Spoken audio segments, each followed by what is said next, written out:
Glória a Deus. Permaneça de pé, por gentileza. Abra a sua Bíblia.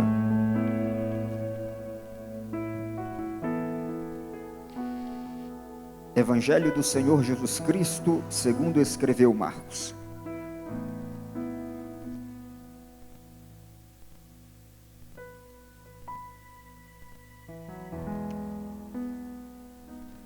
Leia comigo o versículo de número 28, por favor. Diz assim, Marcos capítulo 5, versículo de número 28. Marcos capítulo 5, versículo de número 28.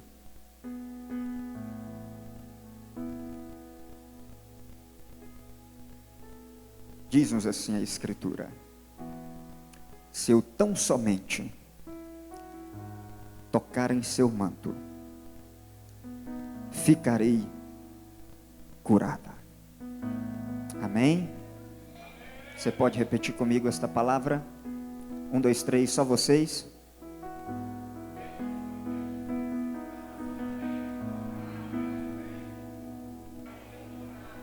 Amém. Assente-se, por favor. Eu quero voltar a esse texto nessa noite.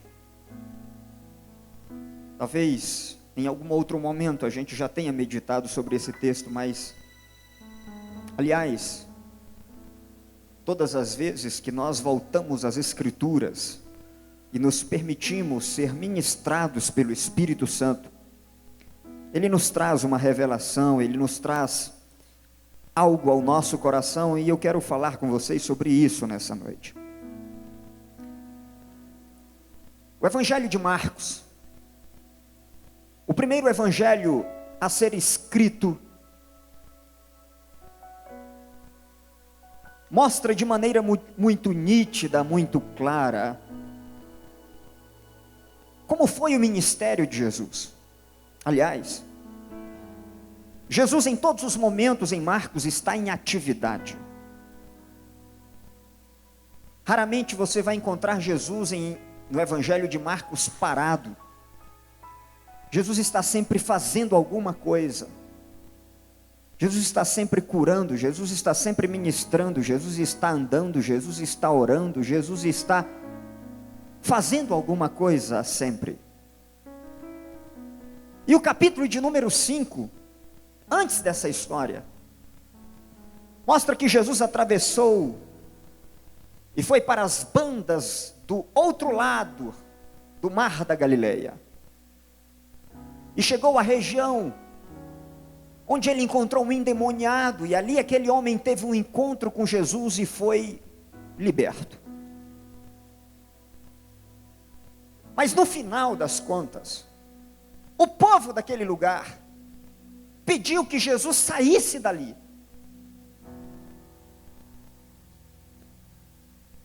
Porque o espírito, ou os espíritos imundos que estavam no endemoniado, entraram numa manada de porcos, e essa manada de porcos precipitou-se e trouxe um prejuízo financeiro muito grande para os empresários daquele lugar. Então a multidão daquela região pediu: Jesus, saia daqui.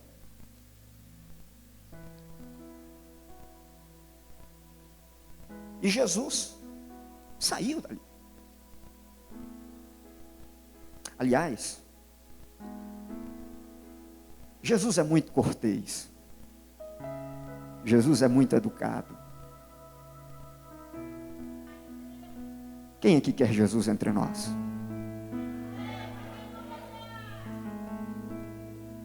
E Jesus atravessa e vai para o outro lado. E quando chega do outro lado, tem uma outra multidão. A multidão que estava do lado de cá era diferente da multidão que estava do lado de lá. A multidão que estava do lado de cá, diz o versículo de número 21, reuniu-se para receber Jesus. Jesus foi bem recebido, Jesus foi bem aceito. Quem não gosta de ser bem recebido?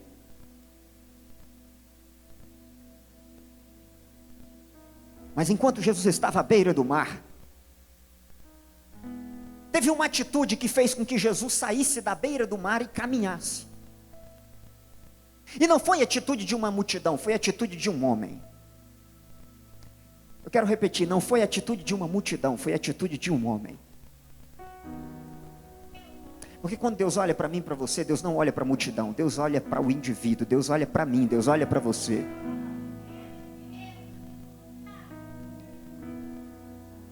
O relacionamento de Jesus conosco é pessoal. Não dá para ser salvo por atacado. Não dá para ser abençoado por atacado. Jesus não faz nada por atacado. Jesus faz com o indivíduo, com você. Pode até ser que no momento em que Ele faz com você, Ele pode fazer com outras pessoas. Ele pode fazer isso. Ele pode curar você e pode curar outras pessoas no mundo inteiro ao mesmo tempo. Mas cada cura é uma cura através de algo individual, relacional. Então a multidão recepcionou bem Jesus, mas não adianta só recepcionar bem. É necessário algo a mais. No relacionamento com Deus, não adianta só dizer que Ele é bem-vindo, é necessário algo a mais. Então a Bíblia diz que tem um homem nessa região. Esse homem é um líder. Eu não terei tempo para falar das minúcias culturais, eu quero me ater ao que a palavra significa hoje. Então tem um homem nessa região, que é o chefe da sinagoga. E esse homem vem e faz algo diferente da multidão. Esse homem vem e se prostra diante de Jesus. E ele chora aos pés de Jesus. Você não faz ideia do que um pai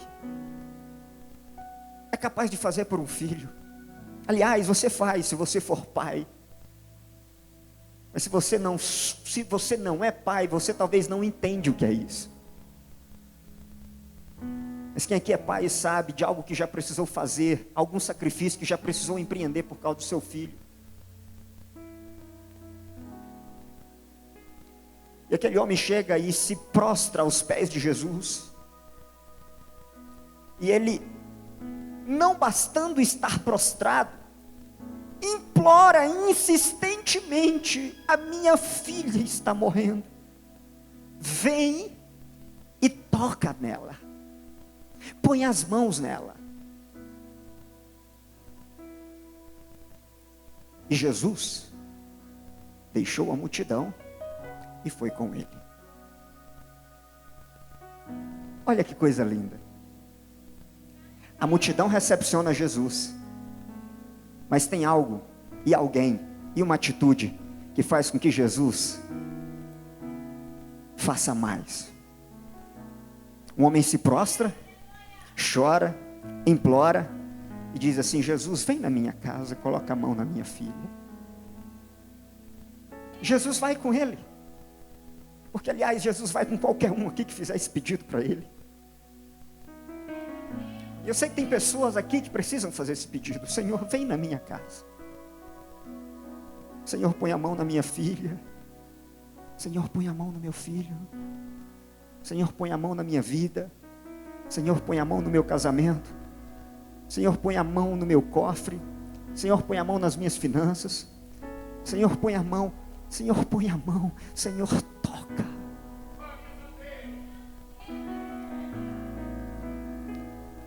Então aquele homem se prostra, pede, implora.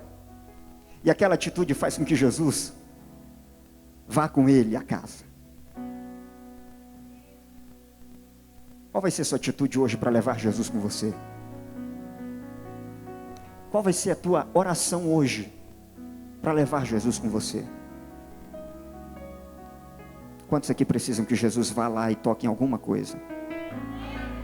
Será que nós somos tão bons assim que não precisamos do toque dele em nada? Será que a nossa casa está tão perfeita assim que a gente não precisa do toque dele em nada? Mas se você está precisando, eu quero te dar uma boa notícia. Se você implorar, se você pedir insistentemente, ele vai com você, ele vai te acompanhando. E enquanto Jesus vai, diz o versículo de número 24, a multidão o segue. Agora eu quero que você olhe para a multidão, por favor. Olha o que a Bíblia diz no versículo 24 sobre a multidão. A multidão o segue e o aperta. Repita, são dois verbos aqui, por gentileza. A multidão o segue. Primeiro verbo qual é? Seguir. Repita comigo, seguir. De novo, por favor, todos. Primeiro verbo é? E o segundo verbo é? Apertar. Repita, apertar. Então quero que você olhe para o que a multidão faz. A multidão segue Jesus e a multidão aperta Jesus. Em outras palavras, a multidão acompanha Jesus e a multidão comprime Jesus.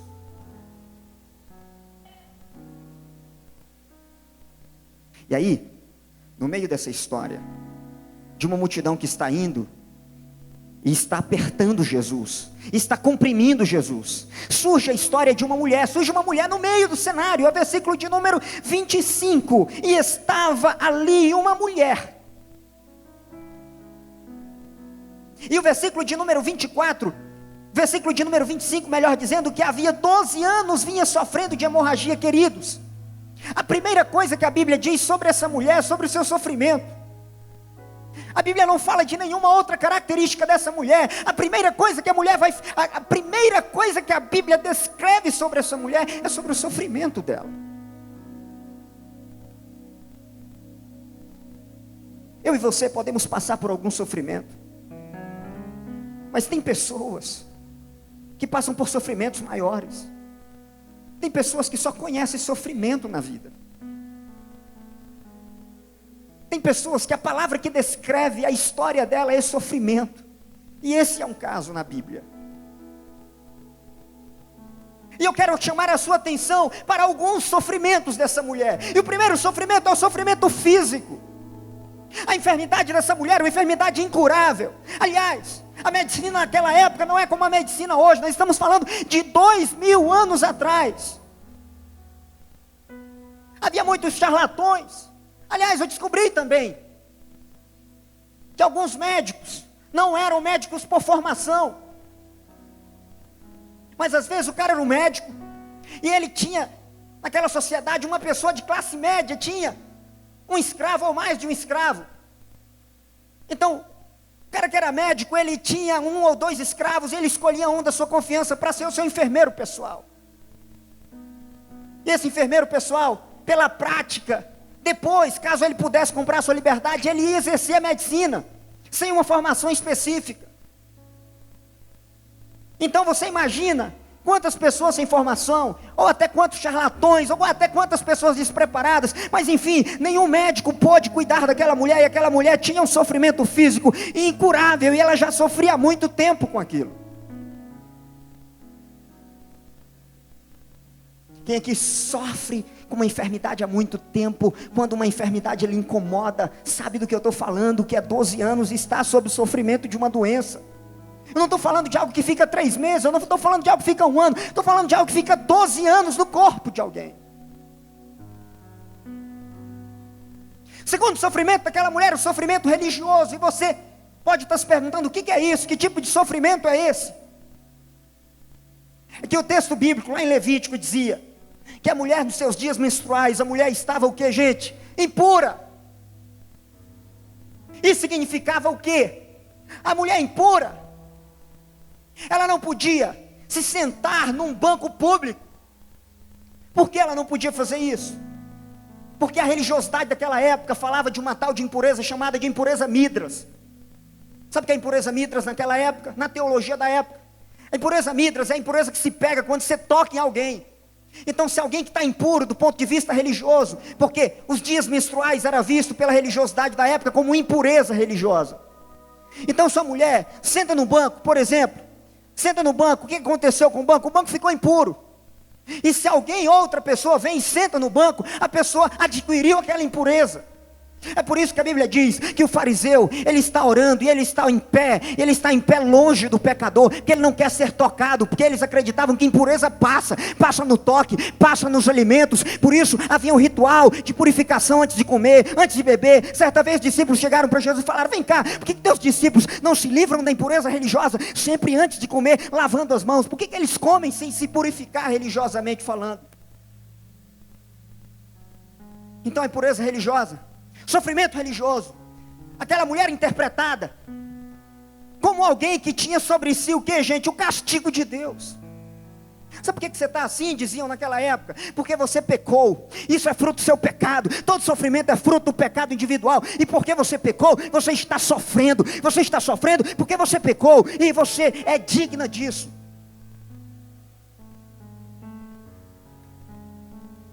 Sabe por que, Jó, você está sofrendo? Você está sofrendo, Jó, porque você é um ímpio. Você pecou contra Deus. Os discípulos de Jesus chegam certa vez. E eles veem um homem cego e eles começam a discutir. E vão levar o caso para Jesus. Quem foi que pecou? Foi ele ou foi seus pais para que ele nascesse desse jeito? Eu quero dizer aqui que o sofrimento da humanidade é fruto do primeiro pecado. Mas nem todo sofrimento individual é fruto de um pecado individual que você tenha cometido. Tem sofrimento, é isso que Deus explica, é isso que Deus mostra, é isso que nós temos na revelação do livro de Jó. Nem todo sofrimento é fruto de um pecado individual ou conscientemente cometido. Não tem coisa pior na igreja, não tem coisa pior em nosso meio, do que você olhar para uma pessoa que sofre em seu meio, olhar para ela com um tom de acusação, com um tom de religiosidade, com um tom de juízo e dizer: você está vendo? Está sofrendo isso, porque é fruto do seu pecado, é fruto da sua iniquidade. E às vezes a gente não diz com palavras, os nossos olhos dizem isso. E aquela mulher sofreu isso. Mas outro sofrimento que eu quero que você veja naquela mulher, sofrimento social. Aquela mulher era rejeitada por todas as pessoas. Era o tipo de pessoa que chegava na igreja, chegava na sinagoga, não podia entrar. Porque ela não podia entrar na sinagoga? Porque ela não podia sentar no banco que os outros iam sentar. Ela estava impura. Ela precisava ir no templo se purificar. Era o tipo de pessoa o quê? Que não sentava, que você não permitia que ela tocasse em você. Gente, agora imagina o seguinte. A Bíblia não fala se essa mulher era casada. Mas reflita comigo um pouquinho, por favor. Nem precisa dizer. Se essa mulher fora casada, provavelmente ela perdeu o marido. Porque durante esses 12 anos, segundo a religiosidade judaica também, o marido ficava isolado, não tinha nenhum contato físico com a mulher. Aliás, ela estava separada até das atividades domésticas, para não fazer algum alimento e tornar o alimento impuro. Mas o que eu quero dizer para você é que se aquela mulher tinha marido, ela perdeu. E se ela não tinha como conseguir um. Porque ninguém vai casar com uma mulher que está menstruada a vida toda, todos os dias.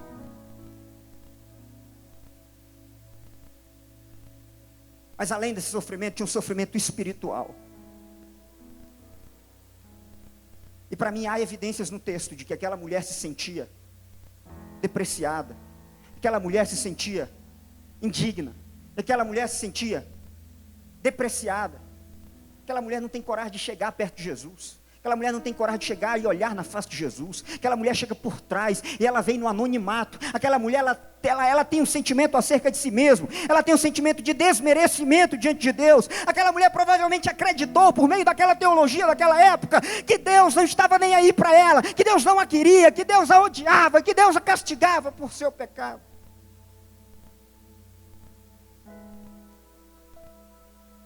Eu não sei se esse é o seu sofrimento. Não sei se você tem esse sentimento. Eu não estou aqui querendo dizer que a gente tem que aparecer diante de Deus com crédito. Não é isso que eu estou dizendo.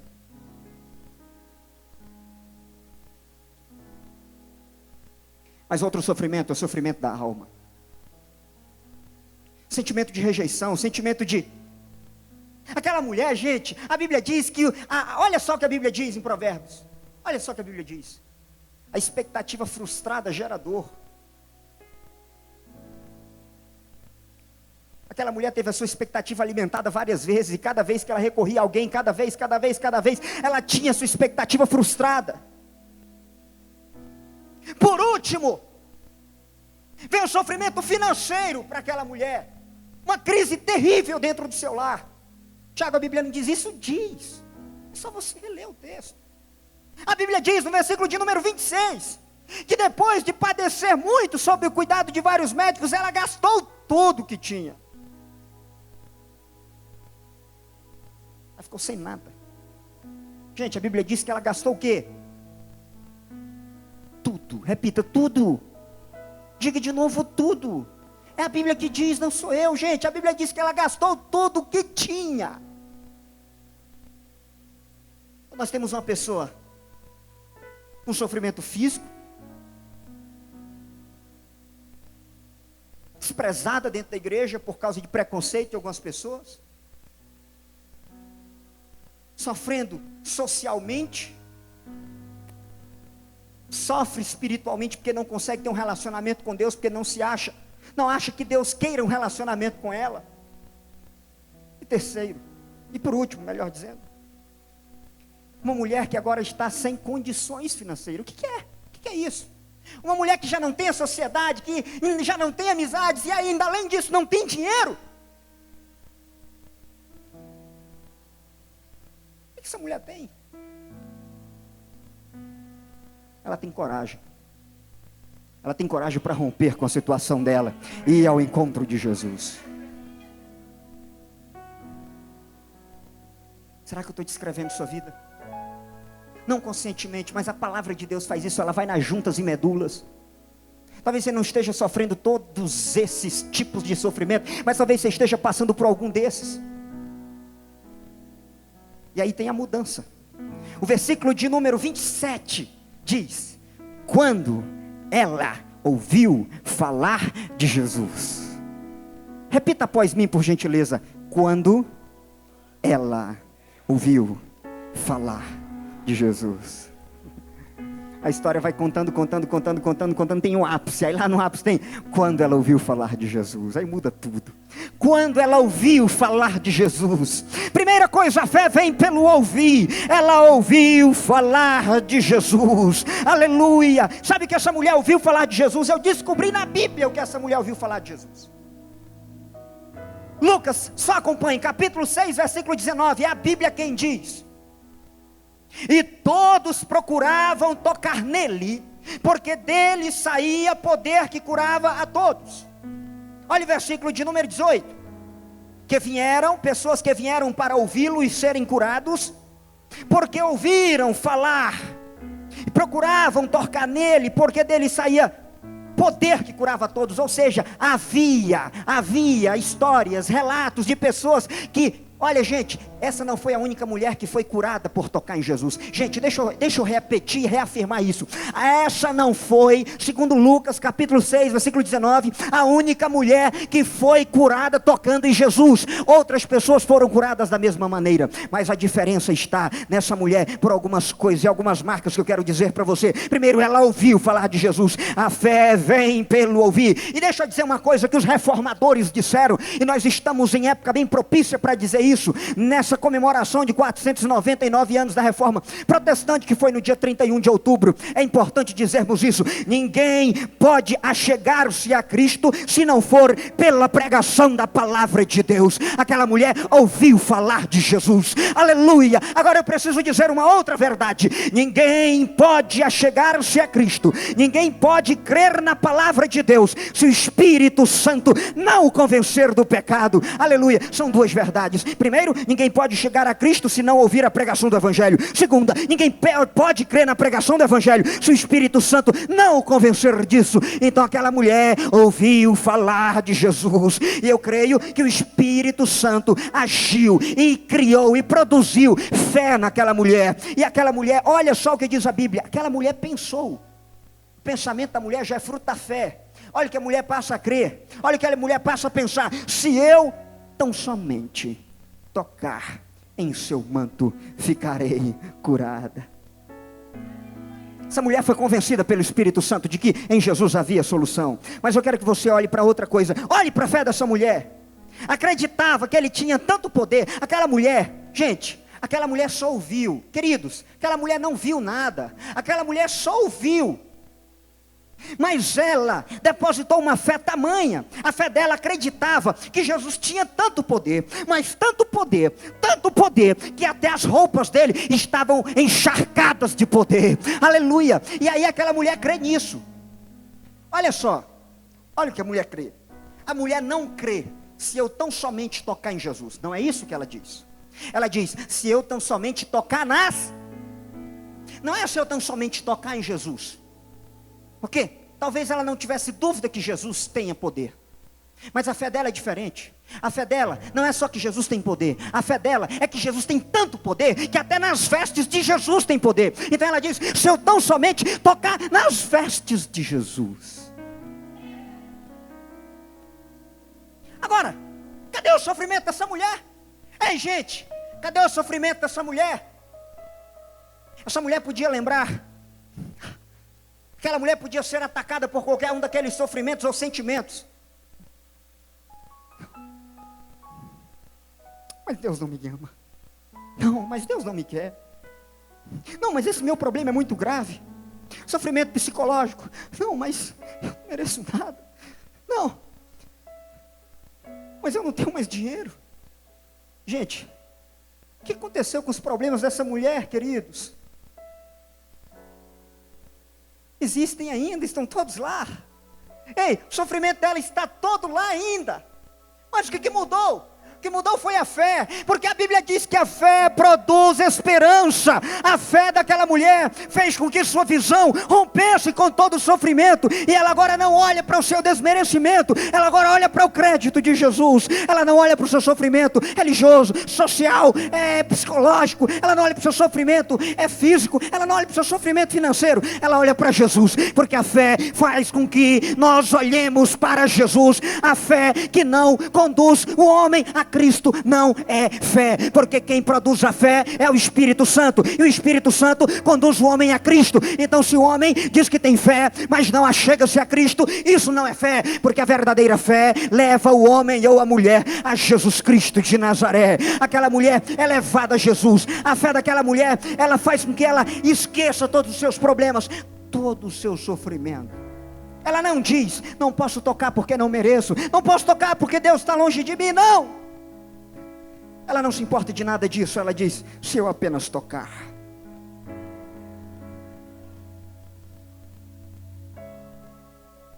A fé da mulher mostra que ela crê. Ela crê que a cura vem de Jesus. Ela não diz assim, se eu apenas abraçá-lo, se eu apenas segurá-lo, se eu apenas... Não, ela diz, se eu apenas tocar. Porque ela sabe que a fé não depende do que ela vai fazer. O milagre não depende do que ela vai fazer. O milagre depende daquilo que tem em Jesus. Ou seja, poder em Jesus tem até nas vestes. Então basta só tocar, é a fé dela. Olha só, não depende do que você possa fazer, mas depende daquilo que Deus pode fazer por você. E aí, olha só o que a Bíblia diz, para fechar, olha o que acontece.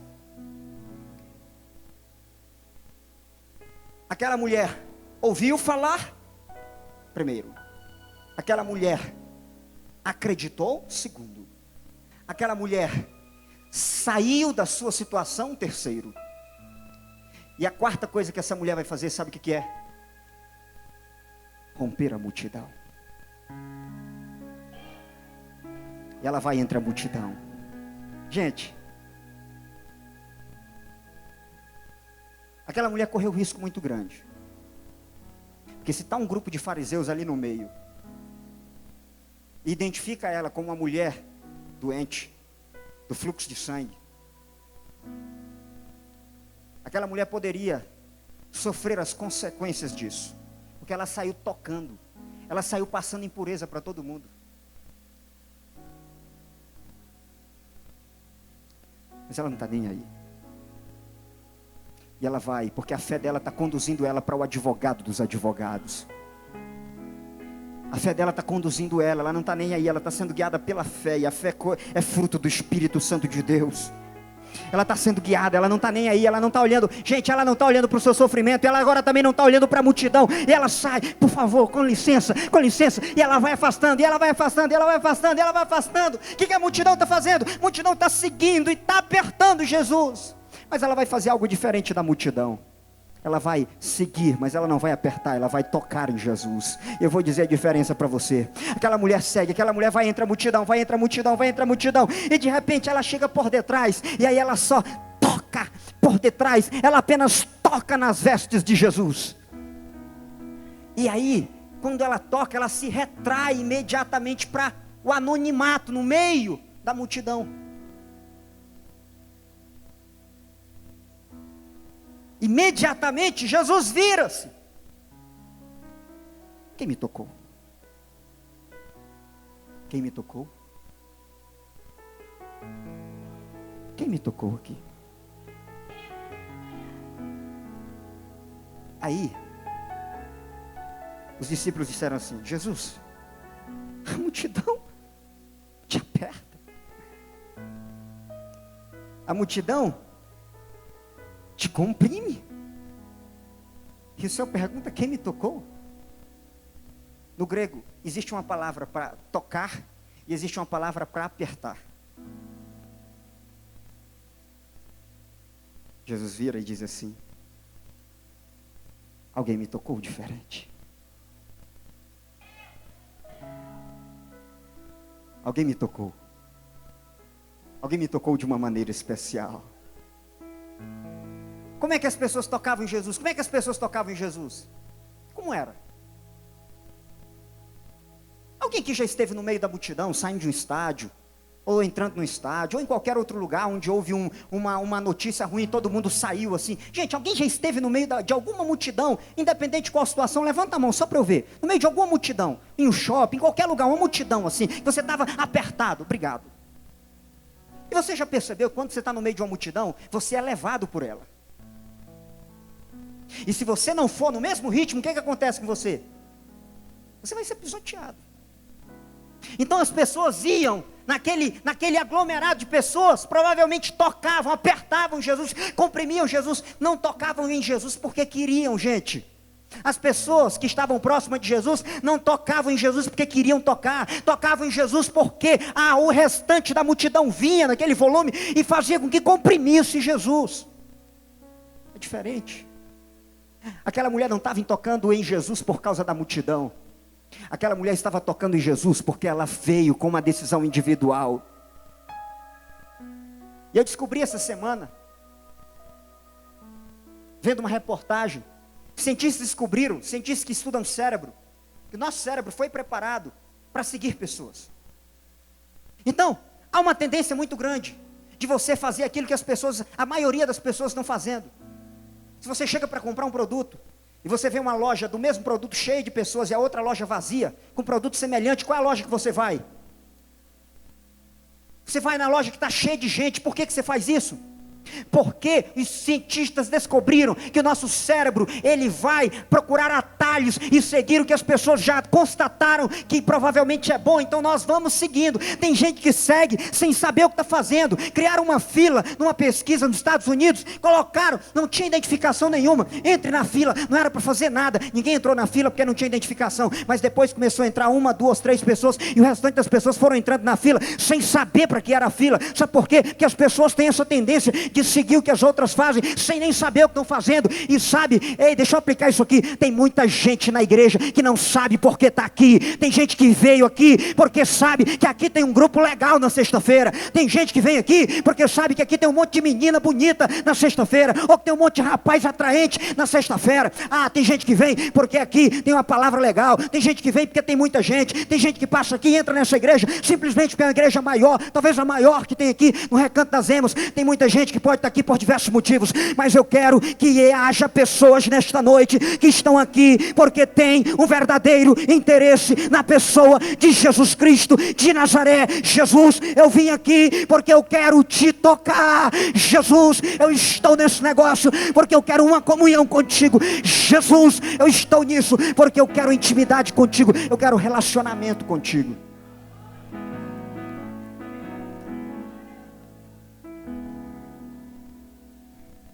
Fique de pé em nome de Jesus.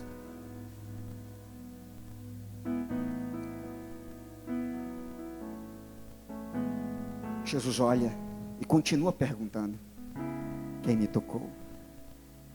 Quem me tocou? Deixa eu dizer para você uma crença minha sobre o olhar de Jesus. O olhar de Jesus para mim naquele dia não foi um olhar de acusação. Ei, revela, quem me tocou? Não foi isso.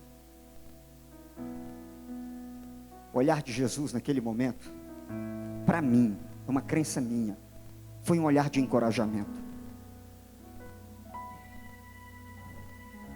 Como se Jesus estivesse dizendo através do olhar: filha, não tem problema você dizer que foi você.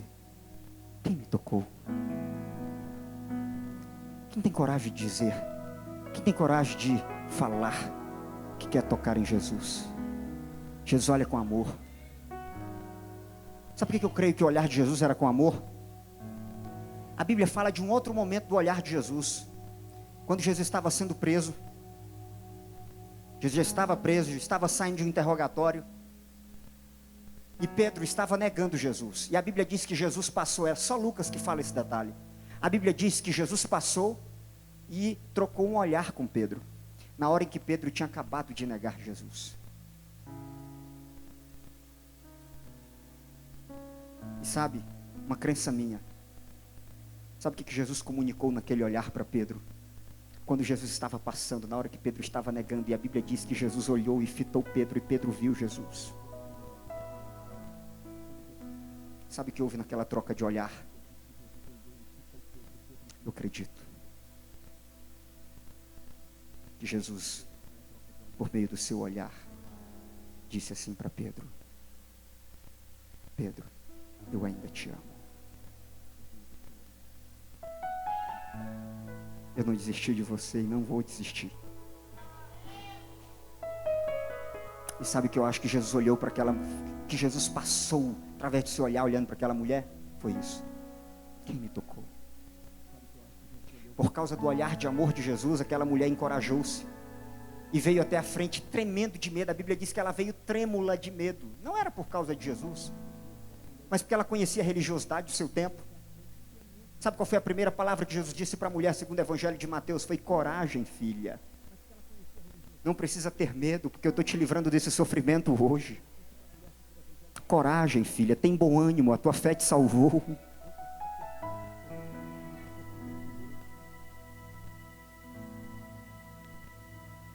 É isso que Deus está dizendo para você hoje.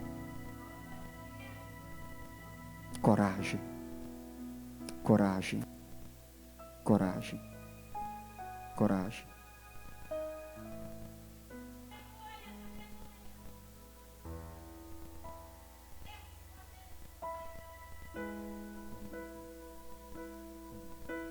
Deixa eu orar com você. Mas antes eu quero fazer uma pergunta rápida.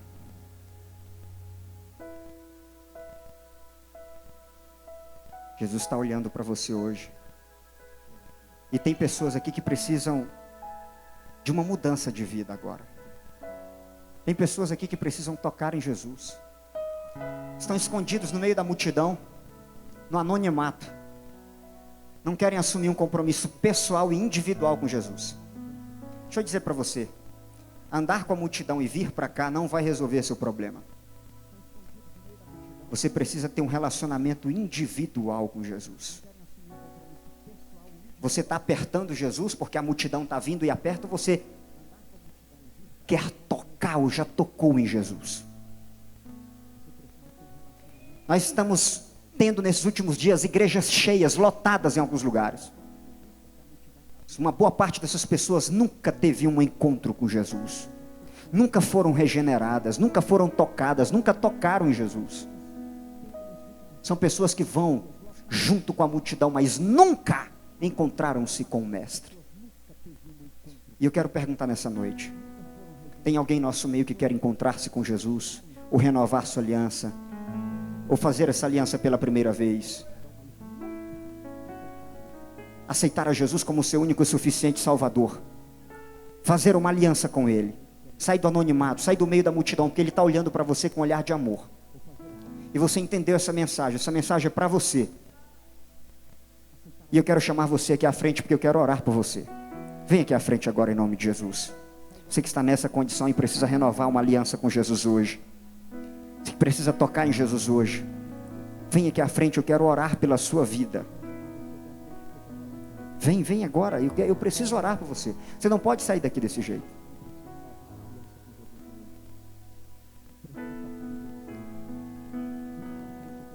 Eu poderia apontar você, porque o Espírito Santo já falou no meu coração quem é você.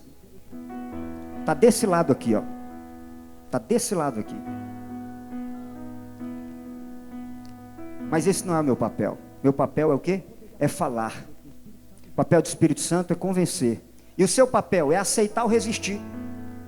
Você tem liberdade para fazer isso. Você pode resistir o quanto você quiser. Você pode aceitar? Pode. Você pode resistir? Pode. Você pode fazer como aquela mulher? Pode. Ela só ouviu falar de Jesus e tomou uma decisão e foi. Ou você pode continuar e voltar a viver a sua mesma vida. Se você quiser mudar de vida, eu quero convidar você aqui à frente, eu quero orar por você. Vem aqui à frente agora em nome de Jesus Cristo de Nazaré. Glória ao nome do Senhor Jesus. Glória ao Pai, glória ao Filho, glória ao Espírito Santo de Deus.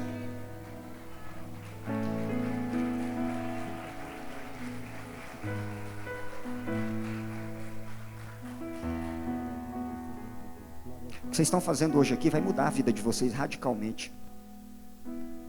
Que vocês estão saindo do meio da multidão para renovar com Jesus aquilo que o Senhor Jesus já estabeleceu, já sonhou para vocês.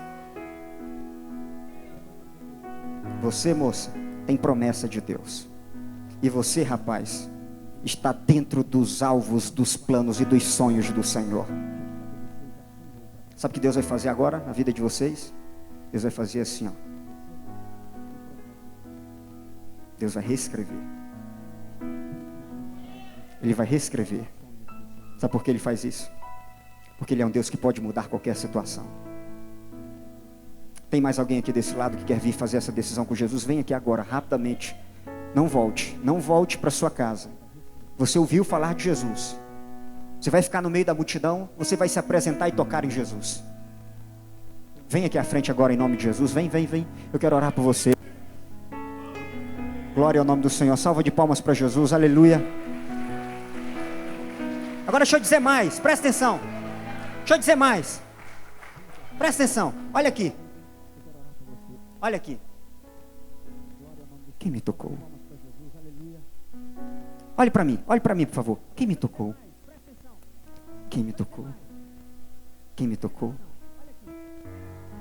É preciso ter coragem para se identificar. A Bíblia diz que aquela mulher encorajou-se, foi até Jesus e disse: Senhor Jesus, foi eu quem te toquei. Jesus, foi eu quem te toquei. Jesus, foi eu quem te toquei. Jesus, foi eu quem te toquei.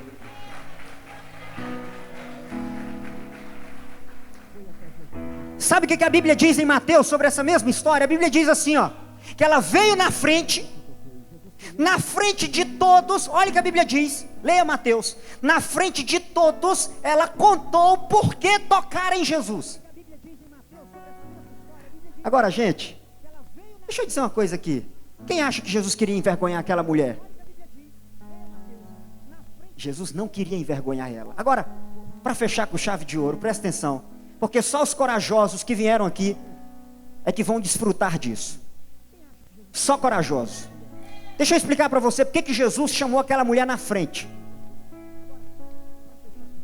Porque se Jesus não chama aquela mulher na frente, todo mundo ia continuar pensando o quê? Que ela era ou estava doente. E ela ia continuar vivendo a mesma vida. Porque o maior sofrimento daquela mulher não era a doença física, era o preconceito que ela vivia. Tem mais um corajoso aqui, ó. Salva de palmas para Jesus. Então deixa eu encerrar isso, porque talvez tenha mais algum corajoso aí. Talvez tenha mais algum corajoso aí. Olha só. Sabe por que Jesus falou aquilo? Para mostrar para todo mundo que ela tinha sido curada. Para dar testemunho para todo mundo que ela tinha sido curada.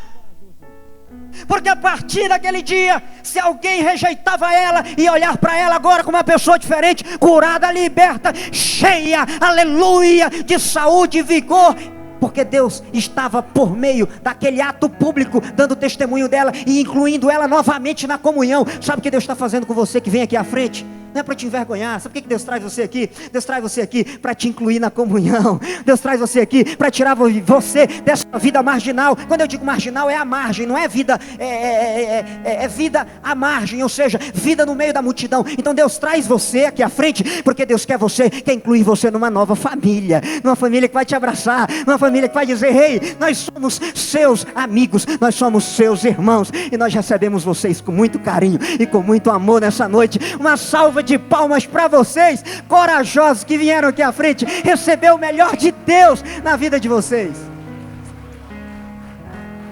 Tem mais algum corajoso aí que quer? Vem aqui rápido, se tiver, venha, porque eu quero orar por você. Se tiver mais algum corajoso aí que quer mostrar-se para Jesus e dizer: Jesus, foi eu quem te tocava através da palavra, e eu vim dizer isso agora na frente de todo mundo. Tem mais alguém? Tem mais algum corajoso aí? Se tiver, venha. Mas eu quero agradecer a Deus pela coragem de vocês. Foi o Espírito Santo de Deus que trouxe vocês aqui hoje. Foi o Espírito Santo que falou, foi o Espírito Santo que convenceu, mas foi vocês quem tiveram coragem para sair do banco e vir aqui. Tem mais alguém aí? Se tiver, venha, venha, venha, vem cá. Aleluia, glória ao Pai, glória ao Filho, glória ao Espírito Santo de Deus.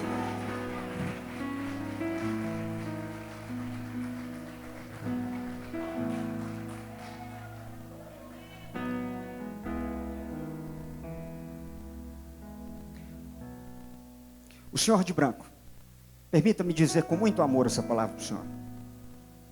O senhor também precisa dessa decisão. Mas não é por força nem por violência. Então eu quero que o Espírito Santo de Deus faça isso e atue na sua vida. Salva de palmas para Jesus.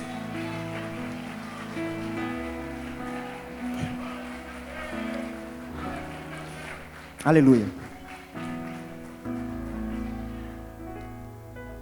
Vamos orar. Aleluia. Eu quero uma pessoa ao lado de cada uma dessas aqui nessa noite. É com amor, é com amor que eu digo isso, tá bom? O Espírito Santo não faz para envergonhar, o Espírito Santo faz porque ama. E eu quero que o senhor receba essa oração. Amém? O senhor não vai sair daqui prejudicado, o senhor vai sair daqui abençoado, porque a oração só abençoa. Nós não chamamos aqui para amaldiçoar, nós só chamamos para abençoar. E Deus às vezes fala conosco assim, porque Ele é Pai. E estou aqui dirigido pelo Espírito Santo de Deus. Então,